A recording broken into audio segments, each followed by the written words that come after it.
କାଲି ଆମର ପୁରା ଟିମ୍ ଜିଲ୍ଲା ପରିଷଦର ଟିମ୍ ଆସିଛି, ବିଡିଓ, ତହସିଲଦାର ସମସ୍ତେ ମିଶିକି ଆମେ କୋଟିଆରେ ଭିଜିଟ୍ କରିଥିଲୁ। ତ କୋଟିଆରେ ଯୋଉ କିଛି ସୁବିଧା ଅସୁବିଧା ଅଛି ସେ ବୁଝିବା ପାଇଁ ଆଉ କେମିତି ଆମର ଟୁରିଜମ୍ ପୋଟେନ୍ସିଆଲ ବଢ଼ାଇ ପାରିବ ସେ ଏରିଆରେ, ତା ପାଇଁ କାଲି ଗସ୍ତ କରିଥିଲୁ। और ଏଭଳିଆ କି ଆମର ଯେତେ ବି ସ୍କିମ୍ ଚାଲୁଛି ଗଭର୍ନମେଣ୍ଟ ଅଫ୍ ଇଣ୍ଡିଆ ହେବ କି ଗଭର୍ନମେଣ୍ଟ ଅଫ୍ ଓଡ଼ିଶାରେ, ସେ ସବୁ ସ୍କିମ୍ରେ କେମିତି ଆମର ସ୍ୟାଚୁରେସନ୍ ମୋଡ଼ରେ ଆମେ ସେଠି ଯିବା, 100% ଲୋକମାନେ जो ଯୋଗ୍ୟ ହିତାଧିକାରୀ ଆସିଛନ୍ତି ସେମାନେ କେମିତି ବେନିଫିଟ୍ ପାଇପାରିବା ତା ପାଇଁ ଆଲୋଚନା ହେଇଥିଲା।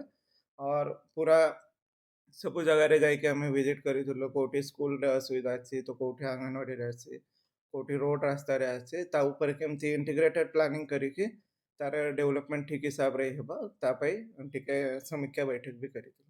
ସେ ସୀମା ବିବାଦ ଉପରେ ଆମେ ଯିବା ଦେଖିବା, ବହୁତ ଦୀର୍ଘ ବର୍ଷ ହେଲାଣି। ତାପରେ ସେଠି ଯୋଉ ଆମର ଅଛନ୍ତି ସେ ଆନ୍ଧ୍ରା ପ୍ରଲୋଭନ ଦେଖେଇକି ତାଙ୍କ ସ୍ୱାସ୍ଥ୍ୟ କ୍ଷେତ୍ରରେ ହଉ କି ସଡ଼କ ହଉ କି ସ୍କୁଲ କ୍ଷେତ୍ରରେ ହଉ ଦେଖେଇକି ପ୍ରଲୋଭନ କରିକି ତାକୁ କବ୍ଜା କରିଦେଉଛନ୍ତି। ତା ଉପରେ ସାର୍ କ'ଣ କିଛି ଇଏ କରୁଛନ୍ତି?